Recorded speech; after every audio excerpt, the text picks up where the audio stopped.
नमस्कार। बायजूस आईएएस हिंदी में आपका स्वागत है। प्रस्तुत है दैनिक क्विज। पहला प्रश्न आपके समक्ष है। निम्नलिखित कथनों पर विचार कीजिए। खिलाफत आंदोलन अली बंधुओं के नेतृत्व में शुरू किया गया था। वर्साई की संधि प्रथम विश्व युद्ध के सहयोगियों और ऑटोमन साम्राज्य के बीच हस्ताक्षरित एक संधि थी। आपको बताना है उपर्युक्त कथनों में से कौन सा से सही है या है।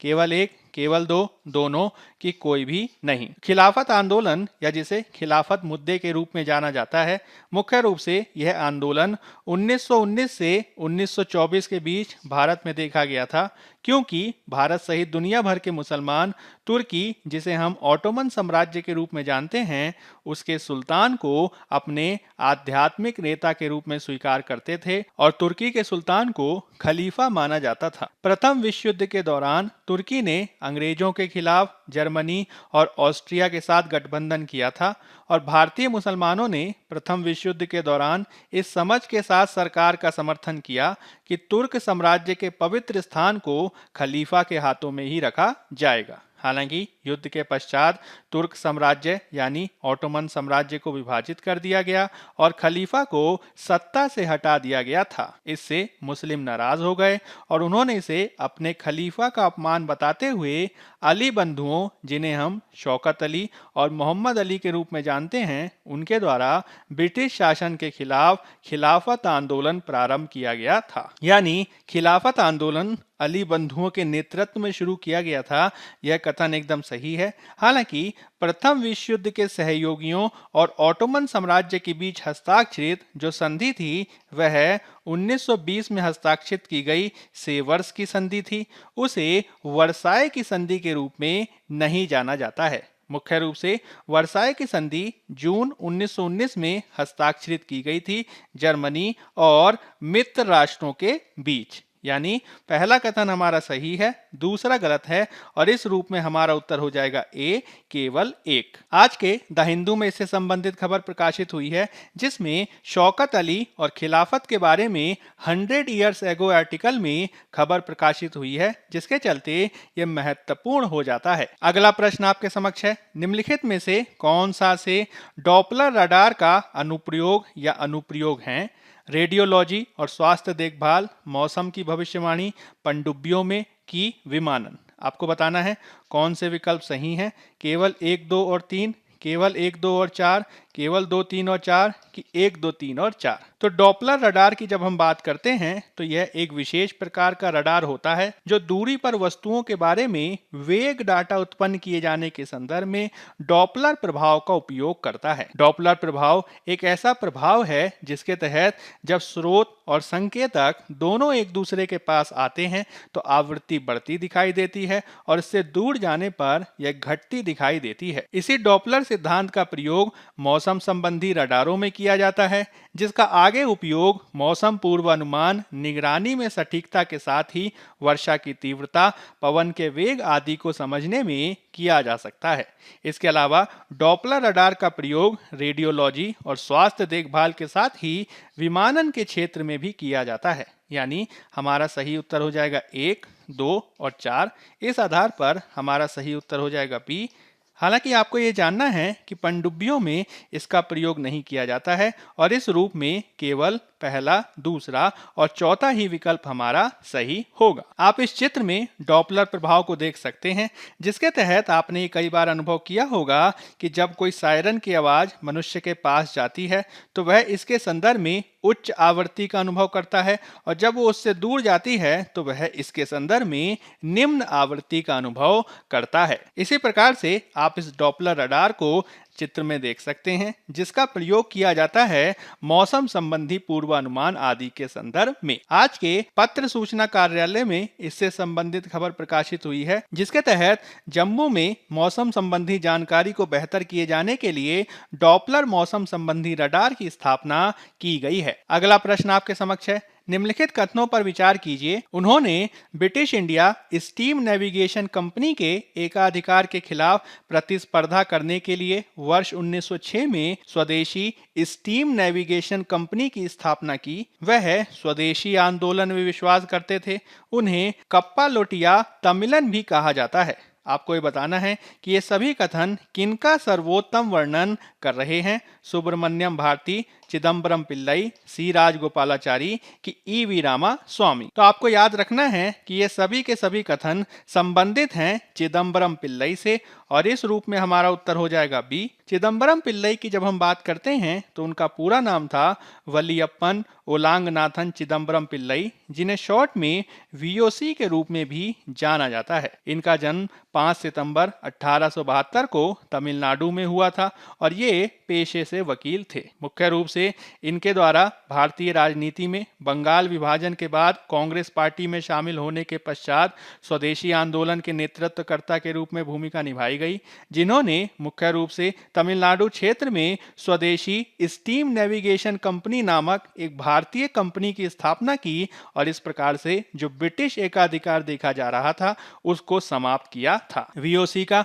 1936 में निधन हुआ था जब वे 64 वर्ष के थे और उनके कार्यों के लिए उन्हें कप्पलोटिया तमिलन यानी तमिलियन जहाज नेतृत्वकर्ता कहा जाता है। आज के पत्र सूचना कार्यालय में इससे संबंधित खबर प्रकाशित हुई है, जिसमें प्रधानमंत्री के द्वारा वीओ चिदम्बरम पिल्लई को उनके जन्म दिवस पर याद किया गया है। अगला प्रश्न आपके समक्ष है, निम्नलिखित कथनों में से कौन सा से गलत है या है? विश्वविद्यालय शिक्षा आयोग की स्थापना वर्ष 1948 में डॉक्टर एस राधाकृष्णन की अध्यक्षता में की गई थी। इसने यूनाइटेड किंगडम की विश्वविद्यालय अनुदान समिति के समान विश्वविद्यालय अनुदान आयोग की स्थापना की सिफारिश की। आपको बताना है केवल एक, केवल दो, दोनों की कोई भी नहीं। याद रखिएगा, गलत कथन की हम बात कर रहे हैं। आपको याद रखना है कि राधाकृष्णन समिति, जिसे हम विश्वविद्यालय शिक्षा आयोग भी कहते हैं, उसकी स्थापना 1948-49 में ही की गई थी और इसने स्वतंत्र भारत की जरूरतों के आधार पर शिक्षा प्रणाली को ढालने का प्रयास किया था। इसके द्वारा यूनाइटेड किंगडम की विश्वविद्यालय अनुदान समिति के समान ही भारत में विश्वविद्यालय अनुदान आयोग की स्थापना की सिफारिश की थी, जिसे हम 1953 में स्थापित हुआ पाते हैं और इसे आज हम यूजीसी के नाम से जानते हैं। इस रूप में दोनों ही जो हमारे कथन हैं और सही हैं, और चूंकि गलत कथन पूछा है और कोई भी कथन गलत नहीं है, इसलिए हमारा उत्तर हो जाएगा डी, कोई भी नहीं। इस प्रसंग में आपको एस राधाकृष्णन, जिन्हें हम सर्वपल्ली राधाकृष्णन के रूप में जानते हैं, उनके बारे में भी ज्ञान होना चाहिए, जो हिंदू और पाश्चात्य दोनों दर्शनों के विद्वान थे। उनके बारे में कहा जाता है कि जब उनके दोस्त उनका जन्मदिन मनाना चाहते थे तो उन्होंने ये इच्छा व्यक्त की कि वे इस दिन को शिक्षक दिवस के रूप में मनाना चाहते हैं, क्योंकि उन्होंने अपने जीवन का एक अधिकांश भाग शिक्षक के रूप में ही गुजारा था। 1962 में भारत सरकार द्वारा आधिकारिक तौर पर 5 सितंबर को शिक्षक दिवस के रूप में घोषित किया गया और उसके बाद से ही भारत में शिक्षकों के सम्मान में 5 सितंबर को शिक्षक दिवस मनाया जाता है। आज के पत्र सूचना कार्यालय में इससे संबंधित खबर प्रकाशित हुई है, जिसमें प्रधानमंत्री के द्वारा शिक्षक दिवस की स्मृति में डॉक्टर सर्वपल्ली राधाकृष्णन को याद किया गया है। अब हम संघ लोक सेवा आयोग में 2014 में पूछे गए प्रश्न को देख लेते हैं। निम्नलिखित में से कौन सा से मंत्रिमंडल सचिवालय का कार्य है या है?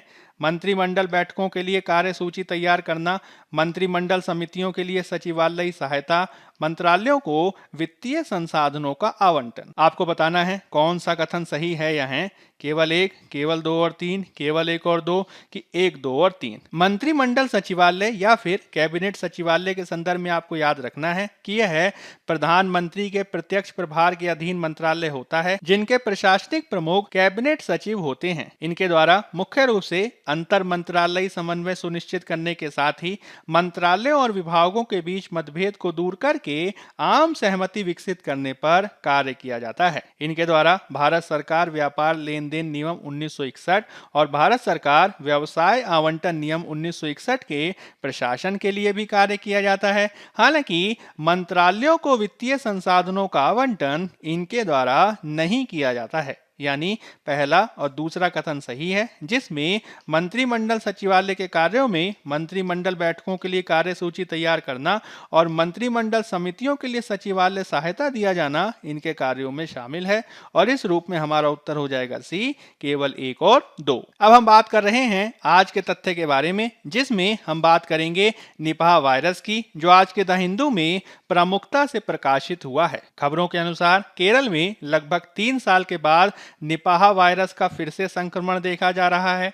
इसके चलते केरल के कोझिकोड जिले में 12 वर्षीय बालक की मृत्यु हो गई है और सरकारी सूचना के अनुसार 2 स्वास्थ्य कर्मी भी इससे प्रभावित हुए हैं। इसके अलावा 188 अन्य व्यक्ति भी इसके संपर्क में आए हैं, जिन्हें आइसोलेट यानी पृथक करके इनका इलाज प्रारंभ कर दिया गया है। इसी प्रसंग में हम ये समझने का प्रयास कर लेते हैं कि निपाह वायरस क्या होता है। WHO के अनुसार निपाह वायरस संक्रमण के संदर्भ में एक नवीन उभरता हुआ जूनोसिस है, यानी यह जानवरों से मनुष्यों में फैलने वाली बीमारी है। मुख्य रूप से ये वायरस एक नए जीनस से संबंधित है, जिसे हेनिपा वायरस कहा जाता है। मुख्य रूप से इसके जो प्राकृतिक मेजबान होते हैं वह बैट होते हैं, यानी चमगादड़ होते हैं, और चमगादड़ों के आगे यह मनुष्य अथवा सुअरों में फैल सकता है। 2004 में संक्रमित चमगादड़ों से दूषित खजूर खाने से इंसान प्रभावित हुआ था और आगे चलकर सुअर आदि भी इसके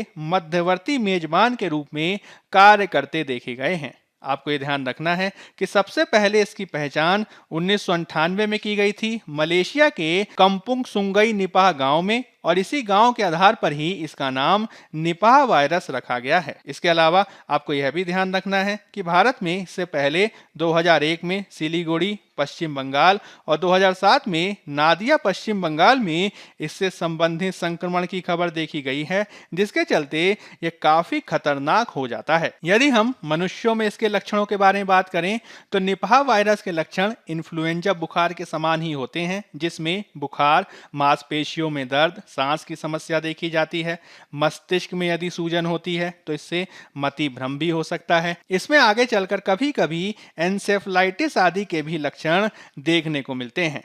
आपको यह भी ध्यान रखना है कि कभी कभी व्यक्ति संक्रमित हो जाता है, इसके बावजूद वह लक्षणों से रहित रहता है, जिससे वह एक प्रभावी निपाह का वाहक हो सकता है बिना किसी लक्षणों को प्रदर्शित किए। आपको यह भी ध्यान रखना है कि इससे संबंधित किसी भी टीके का विकास अब तक नहीं किया गया है और मनुष्य और जानवर दोनों के लिए ही किसी प्रकार का कोई टीका नहीं है। यही कारण है कि इससे बचाव के संदर्भ में काफी प्रयासों को किए जाने की जरूरत है, और एक बार जब मनुष्य आदि इससे संक्रमित हो जाते हैं तो मनुष्यों को गहन सहायक देखभाल यानी इंटेंसिव सपोर्ट केयर दिया जाता है। WHO के अनुसार रिबाबेरिन नाम की दवा इसके उपचार के संदर्भ में दी जाती है। मुख्य रूप से इससे जुड़े हुए उल्टी और बीमारी से संबंधित लक्षणों को कम किए जाने के संदर्भ में रिबाबेरिन दवा प्रभावी मानी जाती है। इसके अतिरिक्त संक्रमित व्यक्तियों को अस्पताल में भर्ती किया जाता है और उन्हें अलग थलग करने की भी आवश्यकता होती है। इसके अलावा यह कोशिश की जाती है कि मानव से मानव संचरण को रोकने के संदर्भ में विशेष ध्यान रखा जाना चाहिए, जिसके तहत वायरस का शीघ्र पता लगाने के लिए उचित नियंत्रण उपाय शुरू किए जाते हैं, जिसमें सर्विलांस प्रणाली यानी निगरानी प्रणाली सबसे ज्यादा महत्वपूर्ण भूमिका निभाती है। केरल सरकार द्वारा इसके संदर्भ में प्रयासों को किया भी गया है और हम ये उम्मीद कर सकते हैं कि यदि बेहतर सरकारी प्रयास किए जाएंगे तो निपाह वायरस को प्रारंभ में ही रोका जा सकता है। बायजूस IAS हिंदी के आज के अंक में फिलहाल इतना ही। धन्यवाद।